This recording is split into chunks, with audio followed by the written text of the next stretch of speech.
आज हमारे साथ सुप्रसिद्ध कवित्री, आलोचक, संपादक, वीएसएस ग्लोबल मुख्य निर्देशक एवं सामाजिक कार्यकर्ता डॉक्टर कविता वाचकनवी जी अमेरिका से जुड़ी हैं। मैम, आपका बहुत बहुत स्वागत है। धन्यवाद। नमस्ते जी, मैम का परिचय कुछ इस तरह है।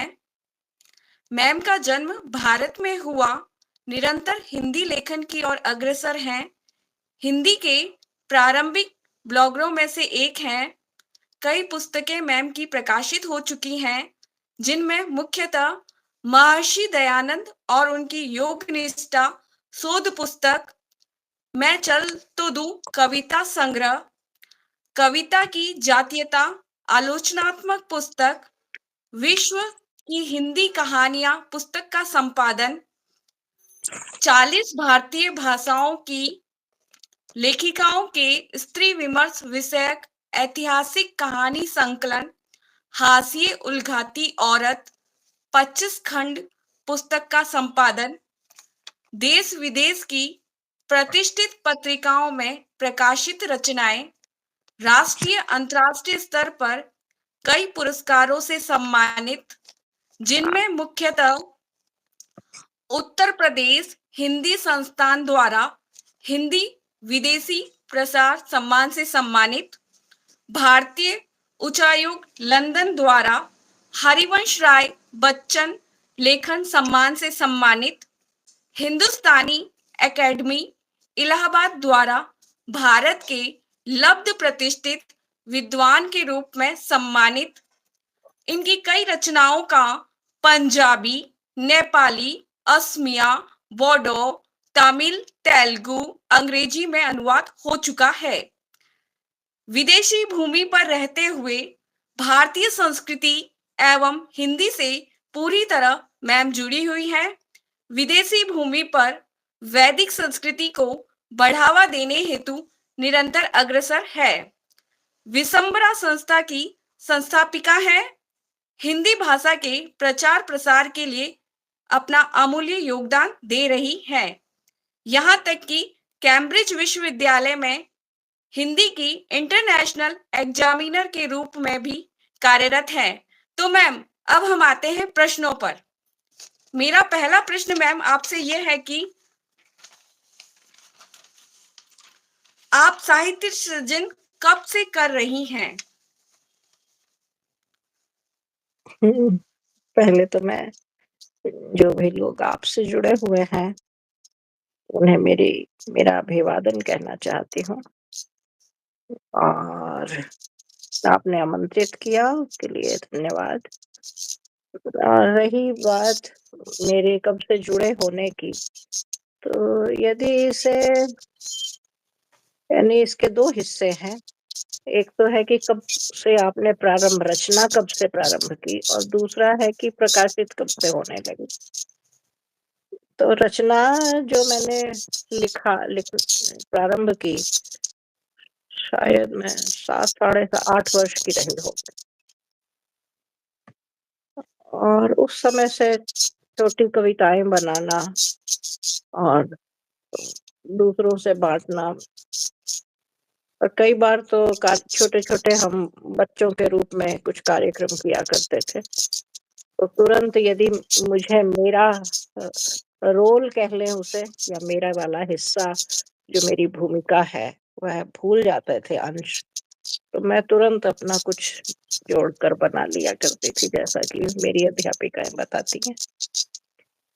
तो यह स्मृति मेरे पास है दूसरों से के संस्मरणों या दूसरों की स्मृतियों के आधार पर, और थोड़ी कुछ भी छवियां भी हैं। प्रकाशित होने की रही बात, मैं अभी हाई स्कूल में थी उस समय प्रकाशित होने लगी थी। तो अब उस बात को कितने वर्ष हो गए होंगे, लगभग 45-50 वर्ष होने को आ गए। जी मैम, अगला प्रश्न है, हिंदी के प्रचार प्रसार में आपका अमूल्य योगदान रहा है, इस हेतु आपका प्रेरणा स्रोत कौन रहा?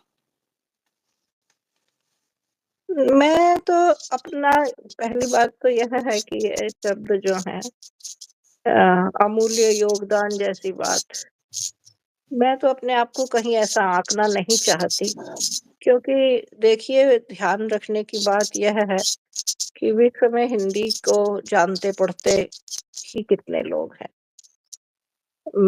मैं यूरोप में रही हूँ, यूरोप के अलग-अलग देशों में रही हूँ, ब्रिटेन में रही हूँ, अमेरिका में हूँ। तो हिंदी का तो ऐसा कुछ है नहीं कि दुनिया वालों को पता है हिंदी के लेखक कौन हैं। भारत की स्थिति देखें तो भारत में ही कितने पढ़ने वाले लोग हैं, भारत में कौन हिंदी पढ़ता है? किसी को नहीं पड़ी हिंदी पढ़ने की। केवल एक वही व्यक्ति है जिसे कहते हैं एमए का विद्यार्थी, जिसे झक मार कर हिंदी पढ़नी पड़ती है। और वह भी तब तक पढ़ता है जब तक परीक्षा देनी है थोड़ी बहुत, या बहुत है तो हिंदी के ही आपस के कुछ लोग। तो ऐसे में मुट्ठी भर लोग हैं हिंदी पढ़ने वाले। उनके लिए लिखना न लिखना यदि हमने कुछ किया है, तो बहुत ऐसा योगदान यानी जहाँ निराला, प्रसाद, महादेवी इतने बड़े-बड़े लोग इतना कुछ लिख कर रख गए, जब उन्हीं को पढ़ने वाले लोग नहीं बचे हैं, तो हमारा लिखा हुआ कौन पढ़ेगा? तो मुझे कोई अपना ऐसा ही नहीं लगता कि मैंने कोई योगदान किया है और अमूल्य किया है, ऐसा भी नहीं लगता। पर हाँ, क्योंकि मेरे आप कह लीजिए मेरे रक्त मांस मज्जा में हिंदी बसी हुई है। मेरे पिताजी ही मेरे प्रेरणा दीप रहे हैं और उन्होंने एक समय था कि हमारी माँ ने अपने माँ के प्राण देकर भी पिताजी ने और मेरे दादाजी ने हिंदी सत्याग्रह में जेल में गए। मेरी माँ की हत्या इसलिए हुई। मेरे पिताजी ने जो कुछ कार्य किए, वही प्रेरणाएँ हैं मेरी और उन्हीं ने मुझे सदा जगाए रखा कि यदि राष्ट्र को बचाना है या राष्ट्रीयता को बचाना है या राष्ट्रीयता के तत्व को बचाना है, तो हिंदी को बचाना बहुत आवश्यक है। यही एक चीज़ है। जी मैम। अगला प्रश्न है, 40 भारतीय भाषाओं की लेखिकाओं के स्त्री विमर्श विषयक ऐतिहासिक कहानी संकलन हाशिए उलघाती औरत 25 खंड पुस्तक का संपादन आपके द्वारा किया गया है। ऐसी पुस्तक लाने के लिए सर्वप्रथम आपको बधाई। इस पुस्तक को लाने का विचार आपको कैसे आया और आपका अनुभव कैसा रहा? प्रेरणा जी देखिए, इसका शीर्षक है हाशिए उलांघती औरत। जी मैम। और यह जो प्रोजेक्ट था, यह रमणिका गुप्ता जी जो दिल्ली में रहती थीं, बहुत बड़ी रचनाकार थीं और महिला स्वर थीं, उनका था। और उसका एक प्रवासी खंड था, जो भारत से बाहर रहते। रमणिका जी मुझसे बहुत स्नेह करती थीं। मैं उनके घर लंबे-लंबे अरसे तक रही हूँ। अब वे नहीं रहीं दुर्भाग्य से। बहुत बहुत बहुत यानी मनोबल वाली रचनाकार तो थी ही, संपादक थीं, कार्यकर्ता थीं, उस प्रकार की स्त्री थीं। तो उनका यह प्रकल्प था, जिसमें साथ थीं अर्चना वर्मा जी। और जब उन्हें प्रवासी का खंड निकालना था, तो उन्होंने मुझे इसका दायित्व दिया कि प्रवासी खंड का दायित्व पूरी तरह मेरा है, किसे रखना है, किसे नहीं रखना, क्या जाएगा, क्या नहीं जाएगा। और तो यह जो प्रवासी खंड था, पहले तो यह उनकी एक पत्रिका थी, युद्धरत आम आदमी। मूलतः यह उसके विशेषांक के रूप में प्रकाशित हुआ था। और फिर जब प्रकाशित हो गया, क्योंकि प्रकाशित होने में यह वह समय था 2008, 9, 10 के आसपास की बातें होंगी, जब मैं इस पर कार्य कर रही थी। तो जो विदेशों में रहने वाली महिला रचनाकार थीं, आपको आश्चर्य होगा जानकर कि उस समय उनके लिए ईमेल भेजना, पीडीएफ भेजना 2011-12 तक भी इनके बस की बात नहीं थी। और इतने सारे, इतनी अत्यधिक यानी कष्टों के बीच जिस किसी प्रकार सामग्री दिल्ली पहुंची, और उसमें भी कुछ एक लेखिकाएं छूट गईं, कुछ आगे पीछे हुआ, कई सारी समस्याएं आई। और जिस किसी प्रकार वह छप गया, बाद में वह प्रकाशित हुआ, पुस्तक रूप में भी प्रकाशित हो गया है अब तो उसकी मूल कहानी यह है कि रमणिका जी और अर्चना वर्मा जी दोनों मुझसे बहुत अधिक स्नेह, बहुत अधिक यानी मैं अब दोनों नहीं रही हैं, और मुझे उनके शब्द और उनके साथ बिताए एक क्षण याद आ रहे हैं। तो मूलतः प्रोजेक्ट रमणिका जी का था, और मैं उसके प्रवासी खंड की संपादक थी। और यह बहुत बड़ी, बहुत प्रसिद्ध कृति है भारत में, यदि आप पता करेंगी तो छोटी चीज नहीं थी यह। और जी, बिल्कुल। ये अपने आप में सराहनीय उत्कृष्ट लेखन है, इसके लिए बहुत साहस की और बहुत धैर्य की आवश्यकता थी, जो आप में दिखाई दे रहा है। अम, अब उसे धैर्य कहें या क्या कहें, तो क्या होता है कि आपने ये शब्द कहे तो अच्छा लगा मुझे कि आप उसे समझ पा रही हैं कि लेकिन यह इतना बड़ा, जिसे कहते हैं ना कि यानी अकल्पनीय, सपना तो हम देख लेते हैं, लेकिन यह अकल्पनीय रूप से विराट एक प्रोजेक्ट था।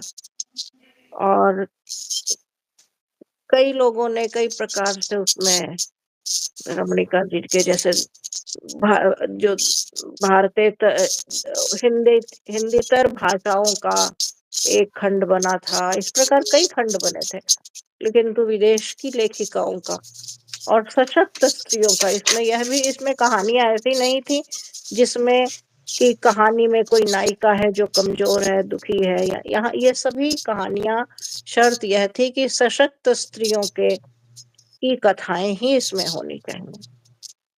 और हमने कैसे किया, कई बार कुछ चीजें ऐसी होती हैं हमें कल्पना नहीं होती है कि ये हम कर पाएंगे, किंतु वे हो जाती हैं। तो मैं इसे एक उसी प्रकार की चीज समझती हूँ कि वह हो गया। अब कैसे हो गया, मैं उन दिनों को आज भी विशेषतः जब मैं संपादकीय लिख रही थी उसका, क्योंकि एक ऐसा मन में था कि यह एक ऐतिहासिक चीज होने जा रही है, और इसके संपादकीय को एकदम अपने में एक संपूर्ण होना चाहिए, कोई चीज छूटनी नहीं चाहिए, कोई पक्ष नहीं छूटना चाहिए, क्योंकि यह इतिहास में जाना है और मेरे नाम से जाना है। तो उसके बाद जब वह संपादकीय पहुंचा ईमेल, तो रमणिका जी को प्रिंट आउट निकाल कर दिया उनके कंप्यूटर सहायक ने। रमणिका जी ने पढ़ा और रमणिका जी ने मुझे कॉल किया। रमणिका जी ने कहा कि यानी वे इतनी गदगद और इतनी आह्लादित थी उस समय। तो मेरे लिए वह पुस्तक जितनी महत्वपूर्ण है, उससे अधिक महत्वपूर्ण यह है, यह संतोष है कि एक बहुत बड़ा ऐतिहासिक काम किया। और रमणिका जी ने और अर्चना जी ने जिस प्रकार के शब्दों में उसको कहा, वह बहुत ही मेरे लिए रोमांचकारी था। जी मैम, बहुत बढ़िया, बहुत शुभकामनाएं। आगे प्रश्न है, नारी का अधिकारवाद भी लोगों के लिए समस्या बना हुआ है, इसके विषय में आपका क्या विचार है? नहीं, इसे ऐसे मत कहिए कि स्त्री का अधिकारवाद समस्या बना हुआ है ना।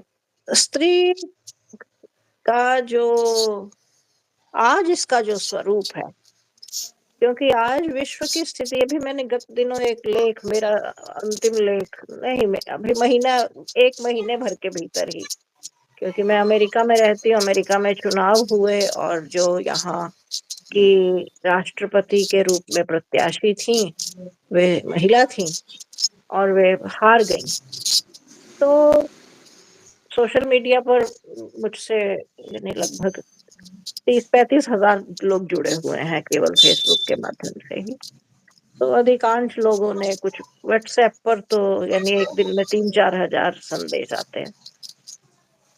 तो लोगों ने अपने-अपने स्तर पर पूछा कि जैसे आज आप प्रश्न पूछ रही हैं कि क्या अमेरिकन अमे क्योंकि मीडिया वाले भी कुछ इस प्रकार का प्रचार भी करते हैं कि जैसे अमेरिकन समाज ऐसा है कि महिला अभी तैयार नहीं है कि महिला वहाँ की राष्ट्रपति बने या वहाँ महिलाओं की क्या स्थिति है, यानी क्या बात है।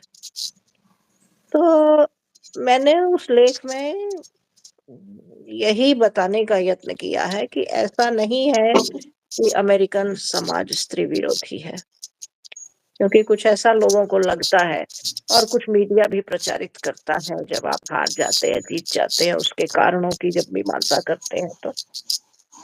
तो मूलतः आज की वर्तमान स्थिति यह है, भारत में या हिंदी साहित्य के क्षेत्र में देखें, तो लोगों को लगता है कि स्त्री विमर्श कोई बहुत बड़ी चीज़ है और काफ़ी समय तक साहित्य में यह एक हॉट केक की तरह चलता भी रहा, स्त्री विमर्श। लेकिन विश्व में अब जो स्त्री विमर्श है, यह एक जो शब्द मैंने कहे थे वही दोहरा रही हूँ, यह एक खोटा सिक्का बन गया है। लोग अब जो क्योंकि देखिए एक प्रकार की अति को तोड़ने के लिए दूसरी अति की आवश्यकता होती है। जैसे जब दहेज भारत में एक बड़ी समस्या था, तो बिना दहेज के विवाहों की एक आवश्यकता थी और बहुत लोगों ने की है। क्योंकि एक अति को तोड़ने के लिए दूसरी अति की कि हम दहेज ही हम कुछ भी नहीं लेंगे हम ऐसे। तो इसी प्रकार जब स्त्री का जहाँ जिन घरों में जिन समाजों में स्त्री का शोषण होता है रहा है या होता है, वहां परिवर्तन लाने के लिए एक दूसरी प्रकार की अति की गई कि महिलाओं को प्रमुखता दी जाए और बढ़ावा दिया जाए, उनकी सुनी जाए, उनकी चलने दी जाए, उन्हें प्राथमिकता दी जाए इत्यादि इत्यादि इत्यादि। किंतु जो जो एक समाज है, एक संगठन है, एक परिवार है या कोई और भी यूनिट है, वहां पर कोई भी निर्णय, कोई भी एक स्वस्थ उसमें ना स्त्री को प्रमुखता दी जाए ना पुरुष को प्रमुखता दी जाए। वहां पर स्त्री और पुरुष नहीं देखा जाना चाहिए, ना देखा जाना उचित है। वहां पर जो ठीक है वह ठीक है, जो गलत है वह गलत है। इसी प्रकार से शोषण न स्त्री का ठीक है ना पुरुष का ठीक है, ना बूढ़ों का ठीक है ना बच्चों का ठीक है। शोषण खराब है तो सबके लिए खराब है, भूखमरी खराब है तो सबके लिए खराब है, मारपीट खराब है तो सबके लिए खराब है, गाली गलौज खराब है तो सबके लिए खराब है ना। एक व्यक्ति तो समझदार व्यक्ति इससे सहमत होगा। किंतु जब एक प्रकार से महिलाएं काफी उस संत्रास से गुजरती रहीं, तो यह स्त्री विमर्श की हवा चलिए आई, फिर साहित्य में यह हॉटकेक की तरह हो गया। कई वर्ष तक लगभग 20 वर्ष का हिंदी साहित्य जो है वह स्त्री विमर्श यह हावी रहा इस पर। अब क्या है कि विदेशों में, भारत में अभी थोड़ा प्रवासी साहित्य थोड़ा हॉटकेक की तरह हो गया है, वह भी अब धीरे धीरे पीछे जा भी रहा है। लेकिन उस प्रवासी साहित्य का जो दौर है उससे पहले जो था वह महिला विमर्श के साहित्य का था। तो ऐसे में क्या हुआ कि सभी चीजें महिला केंद्रित और वैसे हो गई, और हरियाणा में जो स्त्रियों की संख्या कम हुई, लड़कियों की संख्या कम हुई, भ्रूण हत्याएं होती रही, तो भारत सरकार की भी योजनाएं, ये सब ऐसा हो गया कि पूरे भारत में महिलाओं को एक प्राथमिकता दी जाए, ताकि भारत के समाज में जो स्त्री के किसी प्रकार के भी शोषण का कोई भी मन में भी कहीं कोई विचार या लेश संस्कार है, संस्कार तो उसे नहीं कहेंगे, भाव है, वह समाप्त हो जाए और महिला पुरुष के बात से हटकर दोनों को स्वस्थ समाज के लिए, जैसे सारे परिवार का, हर व्यक्ति का योगदान चाहिए परिवार के लिए, समाज के लिए, राष्ट्र के लिए, तो वे दोनों बराबरी पर अपना योगदान दे सके। किंतु जब ये इस प्रक्रिया में क्या हुआ कि यह फैशन हो गया और महिलाओं ने, यानी कई हमने देखते हैं आज भी झूठे केस लगा दिए। उन्होंने भी जो उनके पक्ष में जो नियम बनाए थे उनका दुरुपयोग प्रारंभ कर दिया महिलाओं ने, लड़कियों ने। कई परिवार मैं भारत के जानती हूँ जहां झूठे केस लगाकर लड़कियों ने अपने ससुराल वालों को जेलों में डलवा दिया, केवल अपने क्रोध और बदले की भावना के कारण। तो यह सब विदेशों में भी हुआ इसी प्रकार, ऐसी ही घटनाएं बहुत सारी यहाँ भी हुई। तो लोग इस सब से त्रस्त हो गए, त्रस्त होते भी हैं, क्योंकि यदि कोई चीज अच्छी है तो सबके लिए अच्छी है, यदि प्रसन्न रहना अच्छा है तो सबके लिए अच्छा है, और यदि दूसरे को दुख देना गलत है तो सबके लिए गलत है। तो अब क्या हो गया है, इस प्रकार की अति होने के कारण से विदेशों में, जिसे अंग्रेजी में विमेन एम्पावरमेंट कहते हैं, वह ये लोग जो इसकी बात करते हैं, अब उन्हें कोई बड़ा पढ़ा लिखा या समझदार व्यक्ति नहीं कहा जाता, नहीं माना जाता है ना। इस अर्थ में स्त्री विमर्श या महिला एम्पावरमेंट की बात या फेमिनिज्म अब एक खोटा सिक्का हो चुका है विदेशों में। बल्कि जो ऐसी बात करता है उसे यह थोड़ा माना जाता है कि यह थोड़ा कम पढ़ा लिखा व्यक्ति, कम समझने वाला व्यक्ति है, कम पढ़ा लिखा तो नहीं, कम समझदार व्यक्ति है। तो इसलिए ऐसा कहना कि महिलाओं के अधिकारों से समाज डरता है, यह मुझे युक्तियुक्त प्रतीत नहीं होता। जी मैम। अगला प्रश्न है, विसंबरा की आप संस्थापिका रही हैं और हैं, तो विसंबरा के लिए कार्य करते हुए आपका अनुभव कैसा रहा, हमारे दर्शकों के साथ साझा कीजिए। देखिए, विश्वंभरा की स्थापना हमने वर्ष 2002 में की थी और इसकी स्थापना करनी है, यह विचार आया था 99 वर्ष 2000 के आसपास। उस समय क्या था कि हम उससे पहले नॉर्वे में रहते थे और हम जब भारत आए 1998 में मैं हैदराबाद पहुंची और हिंदी साहित्य से जुड़ी वहां की एक पत्रिका थी, उसमें मैं स्तंभ लिखती थी एक, और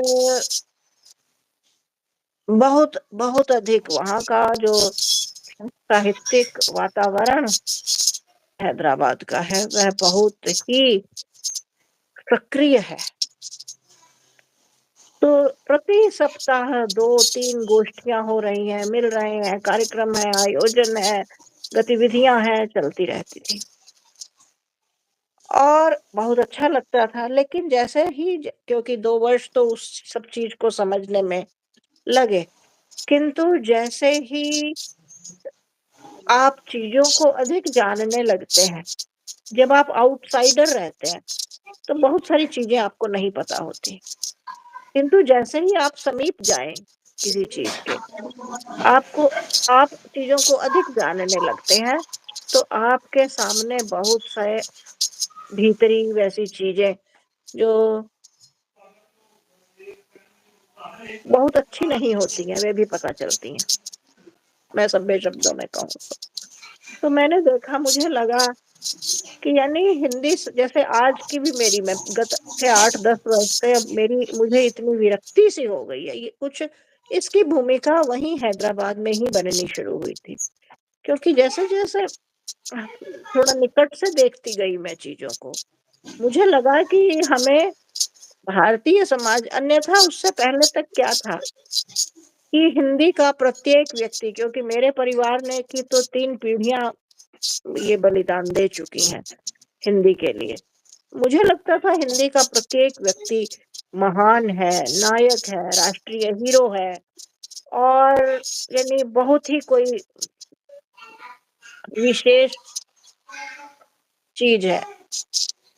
किंतु यह मोह भंग हुआ वहीं हैदराबाद में। जैसे हम हिंदी वालों को देखा, प्रारंभ में लगता था अरे ये तो कितने महान है, हिंदी का काम कर रहे हैं, ये कर रहे हैं। लेकिन यह मोह भंग होता चला गया, दुर्भाग्य से बहुत बुरी तरह मोह भंग हुआ। लोगों के चरित्र देखे तो मुझे लगा कि नहीं, हमें हिंदी में रचनाकार नहीं बनाने, हमें हिंदी में आलोचक कवि नहीं चाहिए। हमें सबसे पहले मनुष्य बनाने हैं। यदि मनुष्य अच्छा है तो वह चाहे शिक्षा में है, चाहे मेडिकल में है, चाहे अध्यापन में है, चाहे साइंस में है, चाहे टेक्नोलॉजी में है, चाहे राजनीति में है, वे सब अपने आप, ये सारे क्षेत्र अपने आप ठीक हो जाएंगे यदि मनुष्य ठीक है तो विश्वम्भरा की जो बात है, यहीं से इसका बीज पड़ा था। क्योंकि लोगों के आचरण और व्यवहार और चरित्र देखकर इतनी विरक्ति हो गई थी, विशेषतः हिंदी समाज के, हिंदी लेखक समाज या हिंदी के पाठक समाज के। तो इच्छा हुई कि नहीं, हमें एक ऐसी संस्था बनानी है जो मनुष्य को मनुष्य बनाने के कामों में अपना कुछ योगदान दे। हम उन चीजों को उभारें। हम साहित्यिक कार्यक्रम नहीं करें, हम यह कार्य करें कि कैसे जो हमारे मूल सांस्कृतिक मनुष्य बनाने के तत्व हैं, जो शिक्षाएं और आदर्श हैं, उनकी स्थापना की जाए। और उनकी स्थापना के लिए सभी प्रकार के मीडिया का, नाटकों का, लेखन का, कार्यशालाओं का, भाषणों का, गोष्ठियों का, सब कुछ, सभी प्रकार के माध्यमों का सहारा लेकर हम केवल उस चीज को उभारेंगे। तो विश्वम्भरा मूलतः भारतीय मूल्यों के प्रसार की संकल्पना, यही उसका ध्येय वाक्य था, भारतीय जीवन मूल्यों के प्रसार की संकल्पना। तो हम भारतीय जीवन मूल्यों के लिए काम करने का कार्य करते हैं विश्वम्भरा के माध्यम से। जी, बहुत बहुत बधाई। धन्यवाद। जी, अगला प्रश्न है आपसे, प्रवासी साहित्य हिंदी की स्थिति में बदलाव लाने में कितना सार्थक हो सकता है, इस विषय में आपका विचार बताइए। देखिए, जैसे मैं अभी स्त्री विमर्श की बात कर रही थी, प्रवासी साहित्य एक बहुत छोटी सी डिबिया है, डिबिया रही है, जिसे, जैसे हिंदी की यदि आप भारतेंदु हरिश्चंद्र से, और यह तो साहित्यिक लेखन की बात है, यदि साहित्येतर लेखन को भी देखें तो हिंदी जब से भाषा बननी शुरू हुई 11वीं शताब्दी से, उस समय का हिंदी का इतिहास उठाकर देखें तो सदा ही कोई ना कोई चीज आप देखेंगे कि यानी आगे एक ऐसी चीज, एक ऐसा स्वर, एक ऐसा, उसे आंदोलन कह लें, जो उसे जीवित रखे, इस कार्य को आगे बढ़ाता रह सके, ताकि जिसके प्रभाव में कुछ जागृति बनी रह सके, समाज में रुचि उत्पन्न हो। तो मूलतः तो क्या हुआ कि जब साहित्यिक लेखन, क्योंकि हम साहित्यिक लेखन की बात कर रहे हैं, जब साहित्यिक लेखन प्रारंभ हुआ उस समय राष्ट्रीय आंदोलन, वे मुद्दे, स्वतंत्रता इत्यादि प्रमुख थे। तो उसके कारण क्या हुआ कि साहित्य लोगों तक पहुंचा, उन मुद्दों को केंद्र में रखकर रचनाकार रचना करते थे, आगे बढ़ता रहा। धीरे धीरे धीरे उससे पीछे का हम देखें, भक्ति और ये सब चीजें तो उससे पीछे की रही। जिस हम आधुनिक साहित्य की बात करते हैं, जिसका मैंने कहा भारतेंदु हरिश्चंद्र से, इसमें पहले राष्ट्रीयता ने अपना योगदान दिया, बाद में सामाजिक कोई एक चीज ऐसी आती चली गई जिसके कारण हिंदी यानी जो स्वर हिंदी साहित्य में मुखर होते रहे। उसमें स्त्री विमर्श की बात मैंने की, तो ऐसे ही पिछले लगभग 15-18 वर्ष से प्रवासी साहित्य धीरे-धीरे शुरू हुआ था। मैं कहूँ कि 15-16 वर्ष पहले थोड़ा। तो अब यह जो लेखन है, इसमें आप देखिए कि बहुत ही गिने-चुने लेखक हैं। और हिंदी को बढ़ाने-घटाने की बात यदि आप समझें तो हिंदी में जो प्रकाशित होते हैं प्रवासी लेखक, उनमें से कई तो ऐसे हैं जो ठीक से देवनागरी लिपि में लिख भी नहीं पाते हैं। वो रोमन में लिखते हैं, भारत में अपने किसी परिचित परिवारीजन को भेजते हैं, वे लोग किसी टाइपिस्ट को देते हैं, वह उसका रूपांतरण हिंदी में करता है और इस प्रकार हिंदी में पुस्तक आती है। तो यानी हिंदी में यह कोई हिंदी को बढ़ा देगा ऐसा नहीं है, लेकिन क्योंकि भाषा की दृष्टि से यह ऐसा कोई तीर नहीं मारने वाला है। रही भाषा रही जो साहित्य की संवेदना, साहित्य के अन्य तत्वों की बात, तो मूलतः तो धरती पर चाहे साहित्य किसी भी भाषा का हो, मनुष्य की जो संवेदना है वह बिल्कुल एक ही है, वैसे ही अनुभव करता है। बस इतना है कि यहाँ के समाज को जानना जैसे भारत के लोगों को सदा से उत्सुकता रही है, विशेषतः पश्चिमी जगत को लेकर, आधुनिक जगत को लेकर, वहाँ लोग कैसे रहते हैं और यह स्वाभाविक है। वहाँ कैसे रहते हैं, क्या पहनते हैं, क्या वहाँ भी ऐसे होता है, क्या वे भी आज भी मुझे लोग पूछते हैं क्या वहाँ भी लोग रोटी खाते हैं, क्या वहाँ भी ऐसे होता है, वहाँ भी परिवार होते हैं, क्योंकि हमारे यहाँ से बहुत अलग-अलग प्रकार के जो थोड़ा बहुत लोग जानते थे, उन्होंने कुछ भारत में ऐसी छवि बना रखी है विदेशी समाज की, कि जैसे यहाँ तो केवल यौन उन्मुक्तता है और या पीना पिलाना इत्यादि। ये 2 ही चीजें भारत का समाज समझता है कि यहाँ होती हैं। प्रवासी साहित्य से यह हुआ कि यहाँ पर इनके सुख दुख, इनका समाज कैसे रहता है, थोड़ी हिंदी समाज तक इसकी भी अब सूचना जा सकती है, उन्हें पता लग सकता है, लेखक लिखते हैं तो मैं ऐसा नहीं मानती कि प्रवासी साहित्य हिंदी में कोई भाषिक स्तर पर कोई एडिशन है। बस यह है कि जैसे एक यहाँ की भी जानकारी अब वहाँ मिल रही है, लेकिन आज का समाज सोशल मीडिया का समाज है, इंटरनेट का समाज है। जो साहित्य का व्यक्ति कहानी लिखेगा, जब तक वह कहानी छपेगी, लेखक लोगों के हाथ तक पहुंचेगी, उससे 100 गुना तीव्र गति से तो यहाँ की घटनाएं यूट्यूब, सोशल मीडिया के माध्यम से ऐसे ही भारतीय समाज तक पहुंच जाएंगी।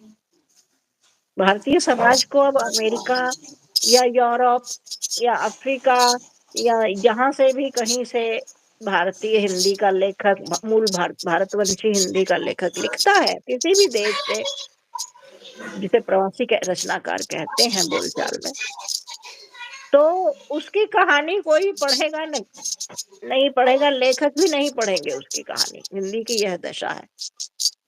किंतु टीवी पर आएगा, समाचारों में आएगा, यूट्यूब पर आएगा, फेसबुक पर आएगा, वीडियो रील्स, पता नहीं क्या क्या चल गया।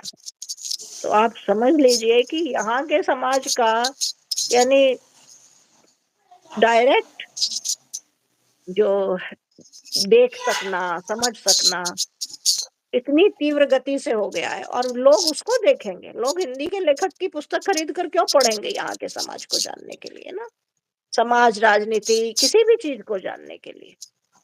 तो पहले ऐसा नहीं था, जब सोशल मीडिया, इंटरनेट इत्यादि नहीं थे, तब कोई हिंदी के चलो भाई हम इनके संस्मरण पढ़ते हैं, थोड़ा समझेंगे हम कि वहाँ कैसे रहते हैं लोग, क्या होता है। पर अब तो ऐसी कोई बात नहीं है।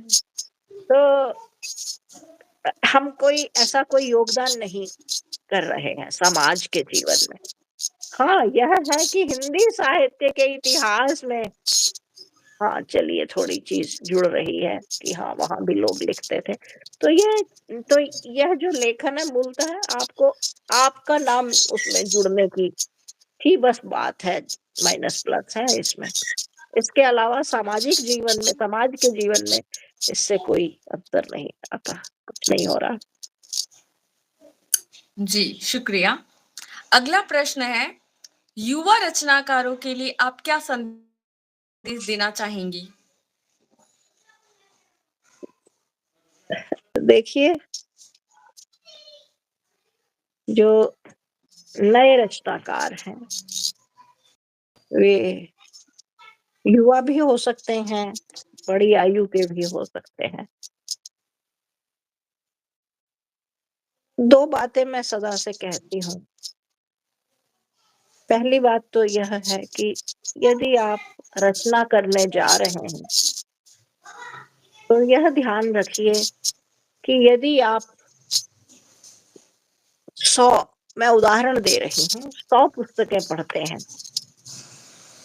तो 10 पचा पाते हैं और 10 पचा पाएँगे, तो 1 लिखने योग्य बनेंगे। बिना पचाए और बिना खाए काम नहीं बनने वाला। खाए का अर्थ है उन्हें आत्मसात किए। तो पढ़िए, पढ़िए, पढ़िए। यदि आप चाहते हैं कि आपकी एक रचना भी क्वालिटी वाली हो, अच्छी हो,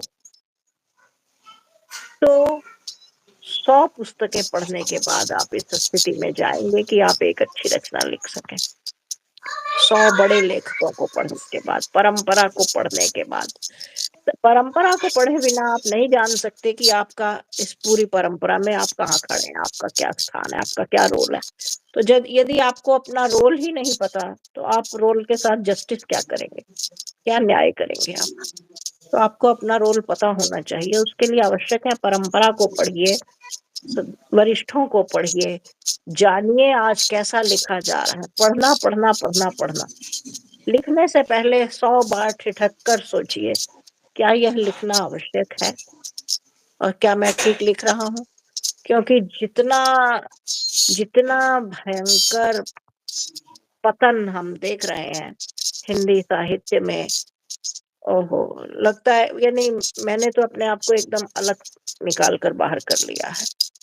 क्योंकि यदि हम लिखते हैं तो हम भी उसी श्रेणी में आ जाएँगे, जो आजकल गदर मचा हुआ है। चोरी कर रहे हैं, ट्रांसलिटरेशन के टूल आ गए हैं, ट्रांसलेशन के टूल आ गए हैं। दुनिया में किसी भी कहानी, किसी भी रचना को लोग उठाते हैं, आड़ा-तिरछा करके अपने नाम से छपवा देते हैं। उन्हें कुछ नहीं पता और बहुत ही स्थिति खराब है।